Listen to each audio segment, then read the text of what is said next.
povo querido. Então a gente vai começar mais uma aula de biologia. Lembrando que esse é o último capítulo que a gente vai ver durante o ano, certo?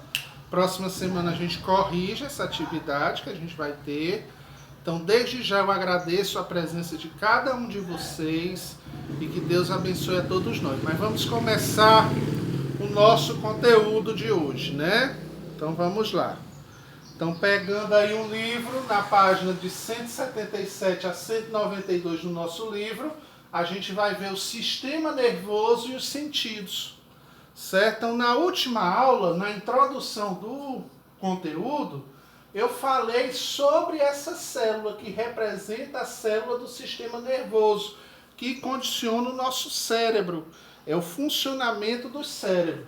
Aí falei que ela tem um núcleo de informação, certo? Então, aqui é uma célula interligada à outra, certo? Então, aqui é a célula e aqui é uma outra célula. Ela tem esse formato de uma estrela cadente, né? Tipo um cometa, certo? E elas se interligam entre uma e outra através do quê? Das chamadas sinapses nervosas. Então, as sinapses, através da informação, ela entra por aqui, passa por aqui, chegando e sendo despejada a informação através dessas sinapses. Então, as sinapses elas têm uma função de transmitir essa informação. O nosso cérebro é uma caixa líquida, onde tem substâncias positivas e negativas. É como se fosse a bateria do nosso corpo, certo? Então, ela emite impulsos nervosos, impulsos elétricos. E esses impulsos elétricos correm também as informações que vão desde a nossa cabeça levando a todos os sentidos do nosso corpo. Então ela é que faz a gente comer, andar, falar, se movimentar, interagir os organismos, porque o cérebro é que comanda tudo no nosso corpo, no funcionamento dele. Morreu aqui, acabou a vida, né? Então a gente tem que ver isso. Então as sinapses são as transmissões através do impulso nervoso, certo? Nós temos aqui os dendritos, que eu falei na última aula, que eles captam essa substância líquida, e essa substância líquida, ela interage com a outra substância líquida que nós temos dentro daí, dentro internamente da nossa célula. Então nós temos tanto substâncias líquidas aqui dentro como aqui fora. Temos substâncias líquidas positivas e negativas. E quando elas entram em contato, essas substâncias na química, quando a gente junta um polo positivo e negativo, ela libera energia. Liberando energia, no caso aí, ela libera a informação. Então vejam o vídeo da introdução anterior que eu já falei também, podem assistir. Aí essa liberação de energia, vem a informação. Vindo a informação, deixa eu só desligar aqui, meu povo. É porque saiu uma mensagem. Deixa eu só desligar a mensagem. Aí tendo essa informação, meu povo, aí o que é que acontece? Essa informação passa pelo canal chamado axônio, ou esse impulso, né, de energia passa pelo canal chamado axônio. Aí o que é que acontece? Aqui do lado desse revestimento é a chamada bainha de mielina, justamente para não misturar o líquido que está de fora com o líquido que está de dentro. E aí você tem a informação. Tem até, por exemplo, o excesso de potássio, pode formar bomba de potássio, que é a sobrecarga dessa ativação, né? Por isso que tem medicamentos que a gente tem à base de potássio, mas justamente para ter essa ativação, é a chamada bomba K, ou bomba de potássio. Se vocês lerem no livro, vocês vão encontrar informações mais detalhadas, porque como aqui é um vídeo, eu tenho que falar um pouco mais superficial, certo? Então eu quero que vocês entendam isso. Aí tem o corpo nuclear, celular, que é onde fica a informação. Aqui dentro fica a informação genética dos pensamentos e tudo, que corre para outra. E isso daí vai correndo de uma célula para outra, de uma célula para outra, por isso que você começa a pensar. Porque é como se fosse tipo o quê? Aquelas luzinhas de Natal, tem um aqui, outra ali, outra ali, outra ali, outra ali, outra ali, outra ali. Se quebra uma delas, o circuito todinho para. Então, pense naquelas instalaçõezinhas de Natal, pisca-pisca, né? Um aqui, aí outro logo atrelado aqui, outro atrelado aqui, outro atrelado aqui, outro atrelado aqui, outro atrelado aqui. Então forma o pisca-pisca. Vamos supor que eu queime essa lâmpada aqui. A informação vai passar de uma para outra? Não, porque aí está queimado. Aí ele vai ter que criar outra ramificação para poder chegar a ter aquelas informações antigas. É como, por exemplo, mal de Alzheimer, né? Que a gente começa a esquecer. Só lembra do passado, é porque o pisca-pisca só funciona do pedaço para trás. Do pedaço para frente tem uma falha que não dá para ele funcionar e levar essas informações, certo? Então é mais ou menos assim, é como o funcionamento de um pisca-pisca de Natal, aonde a energia passa por esse canal, levando para outro, certo? Vamos passar para frente, porque a gente tem que ver um conteúdo um pouco novo, porque isso a gente já viu na aula passada, eu só fiz um complemento, certo? Uma relembrada.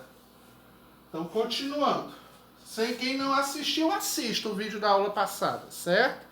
Qualquer dúvida, eu estou aqui. Aí o nosso cérebro, como é que funciona? O nosso cérebro, ele tem o tálamo, que é essa região aqui. No tálamo tem a chamada hipófise, que é a central de atendimento.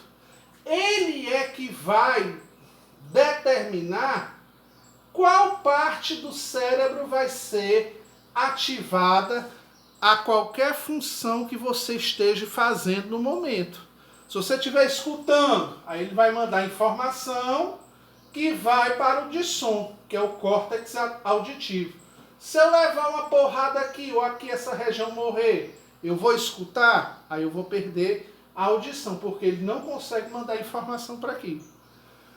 Temos o córtex somestésico. O córtex somestésico, ele verifica temperatura, pressão, propriocepção. O que é isso aí? Além da pressão interna, sanguínea, ele também vai te mandar dor. Por que tem gente que tem dor? Porque aqui há uma falha que a pessoa não sente a dor. Certo? Então, se for atingindo esse lado do cérebro, tem pessoas que perdem essa questão da dor, por isso que pode beliscar e ela não sente. Então, o que nos dá sensibilidade é essa parte do somestésico, que cuida da regulação sanguínea, que cuida da temperatura do corpo e que cuida também dessa parte da dor, né? Então, a parte principal. Aí, nós temos também a da língua, que liga aqui, ó, botões gustativos. Então a língua, ela tem terminações nervosas que chegam também ao cérebro, e ali você vai saber nessa região aqui o que é doce, o que é amargo, o que é salgado, que a gente já viu em aulas anteriores. E esse daqui, nessa parte da frente, é o olfatório. Nós temos também o campo de visão, que está relacionado nessa posição aqui. E o cerebelo, ele grava junto com aquele outro som, a imagem do ouvido e das outras glândulas sensoriais sensíveis, né, que dá o equilíbrio, né? Então, quem tem labirintite, aí quando é atingido nessa região aqui, aí a pessoa, ela fica meia tonta, né? Porque ocorre dessa questão dos ouvidos, certo? Um mau funcionamento, né, dos mecanismos do ouvido. Então, aí a pessoa tem a chamada labirintite, quando a pessoa levanta-se de uma vez, aí ela pode cair ou tombar, né? Então, isso daí pode acontecer. Então, a gente tem que entender o seguinte, que o nosso cérebro, essa região aqui, é que ela manda sinais para toda a parte do corpo, para o funcionamento dos órgãos, para o funcionamento do ouvido, da boca, de tudo. Certo? Então, sem o cérebro, a gente não tem essa capacidade dos 5 sentidos que a gente fala, certo? Então, a importância do cérebro é essa, né? Por isso que é melhor você proteger o teu cérebro do que o próprio coração, porque o coração é um motor. O cérebro é como se fosse a parte da bateria. Se a bateria queimar, não tem como trocar. O coração ainda pode fazer um transplante, mas o cérebro não existe transplante, certo? Então por isso que fala, se morrer a parte encefálica, essa região aqui, a pessoa não tem mais vida. Se a pessoa nascer anacéfalo, sem essa região aqui, ela não tem mais vida. Ou atrofiada, do mesmo jeito, ela vai ter uma percepção menor. Né? Que aqueles casos que a gente está vendo de chikungunya e tudo, que as crianças nascem com o cérebro deformado, pois ela vai ter uma limitação devido ao não funcionamento do nosso cérebro. Certo? Vamos passar para frente. Aí nós temos aqui, ó, da visão, qual é os mecanismos que funcionam? A pupila, que é essa parte preta, o cristalino, para enxergar, a retina e o nervo óptico.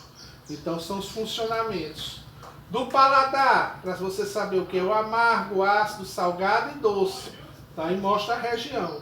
Da audição, é o pavilhão, o canal auditivo, o tímpano, os menores ossos que estão em funcionamento, o labirinto, que é aquela doença que eu falei, da labirintite, se ele não funcionar direito, vem a labirintite. Nervo auditivo. Do nariz, a narina, o bulbo olfativo e o nervo olfativo. Então, ele vai captar essa percepção.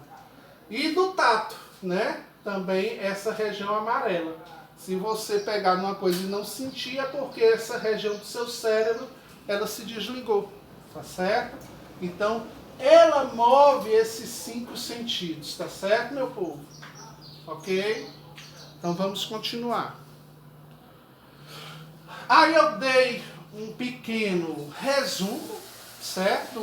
Do neurônio, certo? Falei aqui da mielina, ó. As citocinas são programadas para reconhecer e combater vírus e bactérias que passam a atacar a mielina, uma substância que reveste as fibras e protege as fibras nervosas do cérebro, os nervos ópticos e o da medula espinhal. Se vier bactérias e outros vírus, eles vão atacar isso aqui. Aí isso aqui já entende, olha, tem um organismo que não é do nosso corpo, vamos contra-atacar. Então aí começa a produzir, porque o teu cérebro ele funciona para produzir anticorpos, certo? A inflamação de mielina é afetada em citocina, cicatriz e lesão. Os médicos chamam de esclerose. Se isso aqui for afetado, aí vai ter a chamada esclerose múltipla. A pessoa começa a esquecer, né, devido a um vírus, uma bactéria. Quando a mielina é atingida e destruída por fibras nervosas, também são afetadas. Interrompe o impulso nervoso, provocando sintomas da doença. Dependendo do local das lesões, podem ficar comprometidas funções importantes, como a visão, movimento, controle, bexiga e intestino. Aí nós temos aqui a fibra nervosa, por onde passa aquela informação, revestido pelaquela camada que eu falei lá no começo, na corzinha roxa clara, que é a chamada bainha de mielina. Então, ó, na esclerose múltipla, fica desregulado, fazendo com que o organismo produza excessos de citocinas produzidos para a defesa. Então ele vai produzir e aí ele vai perdendo, né, todas essas condições, né, e vai dando o esquecimento, tá certo, pessoal? Então isso daqui é um resumo sobre a esclerose múltipla. Então terminamos aqui. Esse daqui foi o nosso último conteúdo do ano, certo? Eu agradeço a presença de vocês. Agora vai ter uma atividade avaliativa correspondente ao 4º bimestre. Então eu preciso que vocês façam para ter nota, certo? Porque é como eu falei, as notas que estão se diferenciando é porque é pela participação. Se você faz somente uma avaliação e acha que tirou um 10 e vai ficar com aquele 10, você não fica. Você é reduzido essa nota. Tá certo? Então todos façam essas atividades para que possam ter nota e passar por média no final do ano, tá certo, meus queridos? Então eu agradeço desde já aqueles que estavam aqui presentes, assistiram a nossa aula, aqueles que não puderam, assistam e façam as atividades que no decorrer da semana eu vou cobrar, tá certo? Então um abraço, até semana que vem, fiquem com Deus, que façam as atividades, semana que vem a correção, e aí na correção, né, no caso aí, a gente já se prepara para a avaliação bimestral, tá certo?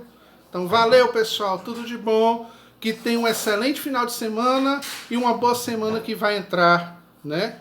Então até mais, meu povo. Obrigado por terem assistido.